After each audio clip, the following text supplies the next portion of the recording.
मेरे बहुत ही प्रिय साथियों, हृदय की गहराई से अभिनंदन और बहुत बहुत हार्दिक स्वागत। साथियों, हम एक विशिष्ट श्रृंखला पर इन दिनों चर्चा कर रहे हैं कि कब किसी व्यक्ति, किसी स्त्री या किसी पुरुष की जन्म पत्रिका में एक्स्ट्रा मैरिटल अफेयर का योग निर्मित होता है।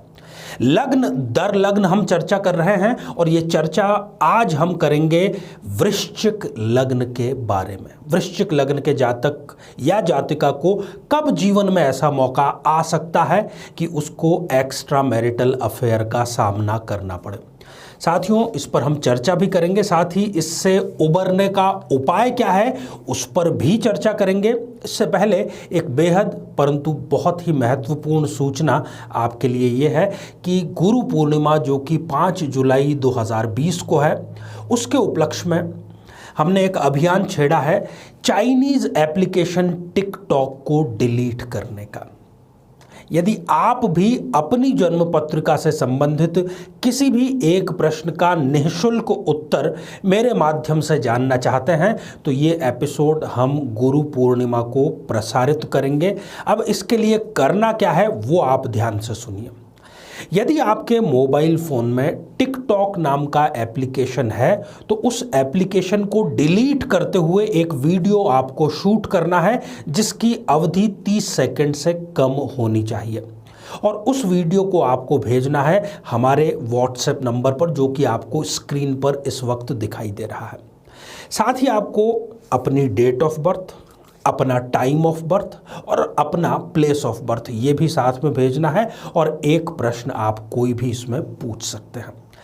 इस बात का भी आप विशेष ध्यान रखें कि 30 जून 2020 रात्रि 12 बजे से पहले जो हमारे पास में व्हाट्सएप पर मैसेज आएंगे केवल उन्हीं में से हम शामिल कर पाएंगे। तो आप इन सभी बातों का ज़रूर ध्यान रखें और ज़्यादा से ज़्यादा संख्या में इसमें भाग लें।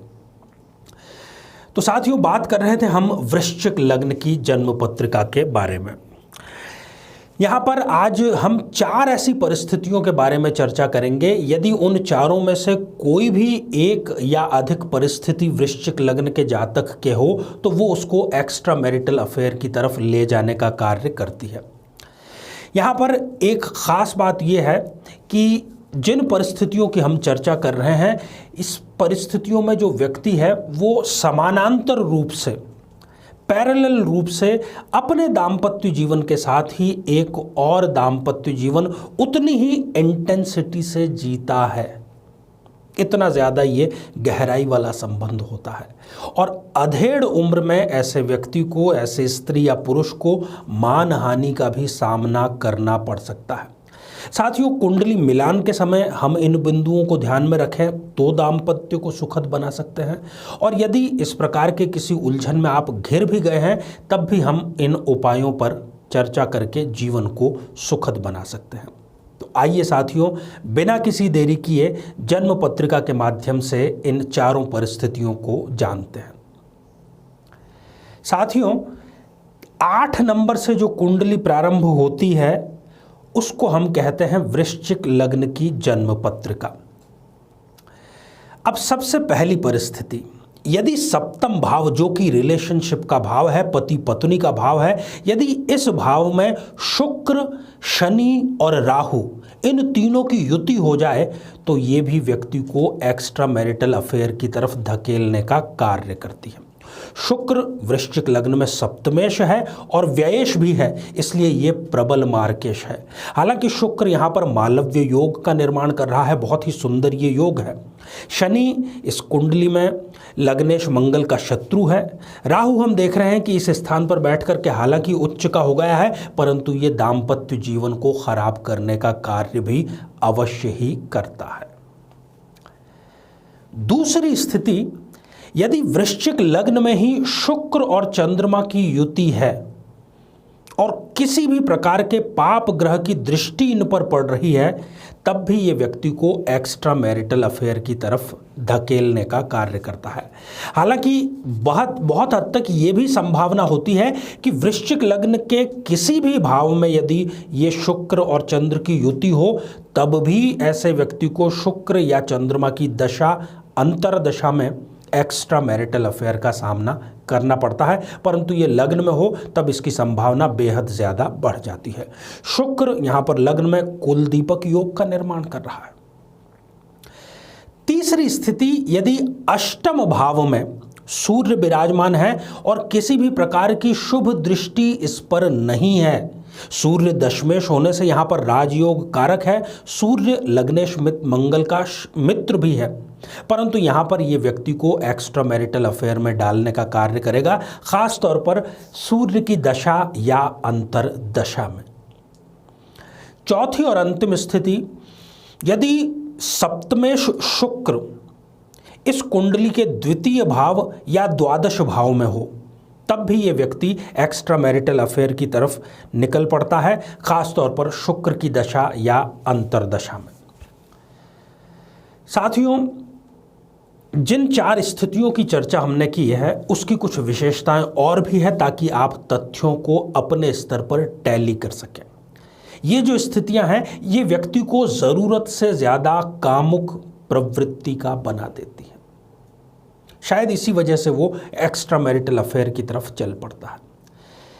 चाहे वो निजी संगठन में हो या सरकारी संगठन में बड़े ही उच्च पद पर वो होता है, व्यापार भी करता है तो व्यापार का स्तर उसका औसत से काफ़ी दर्जे ऊंचे का होता है। व्यक्तित्व की यदि बात करें तो शारीरिक और उसकी जो वाक पटुता है उससे भी बिल्कुल ओजस्विता और आकर्षण झलकता है।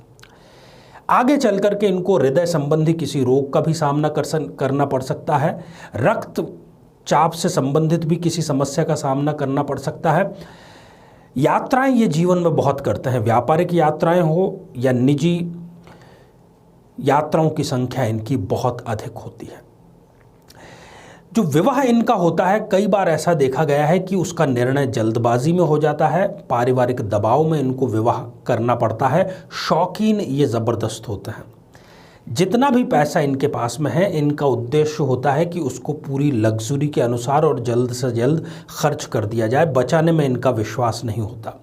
यदि ये किसी भी प्रकार का व्यापार साझेदारी में करते हैं तो इनको केवल वही साझेदारी करनी चाहिए जिसमें इनका प्रतिशत अधिक हो, तभी इनको फ़ायदा होगा। सरकारी प्रपंचों में भी ये लगातार पढ़ते रहते हैं, किसी न किसी प्रकार के टैक्स या कर से संबंधित विवाद इनका चलता ही रहता है। महत्वाकांक्षी ये इतने होते हैं कि यदि ये कहा जाए कि इनको दुनिया जीतने की एक ख्वाहिश होती है तो बिल्कुल भी गलत नहीं होगा, और शत्रु इनके लगातार इनके पीछे पड़े ही रहते हैं और किसी न किसी प्रकार से इनको हानि पहुंचाते रहते हैं, हालांकि बहुत बड़ी हानि वो नहीं पहुंचा पाएंगे। भाग्योदय इनका विवाह के पश्चात ही होते हुए देखा गया है, हालांकि विवाह में विलंब का भी योग निर्मित होता है यहाँ पर। साथियों, यदि इस प्रकार की कोई स्थिति आपकी जन्म पत्रिका में है तो आपको घबराने की ज़रूरत नहीं है। पूरे अनुभव से और पूरे जिम्मेदारी के साथ में मैं एक उपाय आपको बतलाने जा रहा हूँ, स्त्री पुरुष दोनों के लिए है। केवल एक सहयोग आपका मुझे चाहिए कि आपकी विल पावर, आपको भी उस रिश्ते में से उबरने की अपनी तरफ से इच्छा होना ज़रूरी है। शुक्ल पक्ष के किसी भी प्रथम मंगलवार से आपको प्रारंभ करना है संकट मोचन हनुमान स्तोत्र, और नियमित रूप से आप इसका पाठ करें। 27 दिनों के भीतर ही आपको इस रिश्ते से बहुत ही आसानी से निजात मिल जाएगी। साथियों, हमारी ये श्रृंखला आगे जारी है, आप अपना स्नेह इसी प्रकार से देते रहें। आप सभी स्वस्थ, समृद्ध और शांतिपूर्वक जीवन व्यतीत करें। नमस्कार। जीवन में किसी समस्या का सामना कर रहे हैं, जैसे कि शादी में देरी होना, पति पत्नी में मनमुटाव या तलाक तक की नौबत आ जाना, संतान का प्राप्त न हो पाना, नौकरी या धन प्राप्ति में बाधा आना, जीवन के प्रत्येक क्षेत्र में किसी न किसी प्रकार की बाधा आना, तो आज ही अपनी जन्म पत्रिका का संपूर्ण विश्लेषण करवाएं और पाएं समस्या से सदैव के लिए मुक्ति।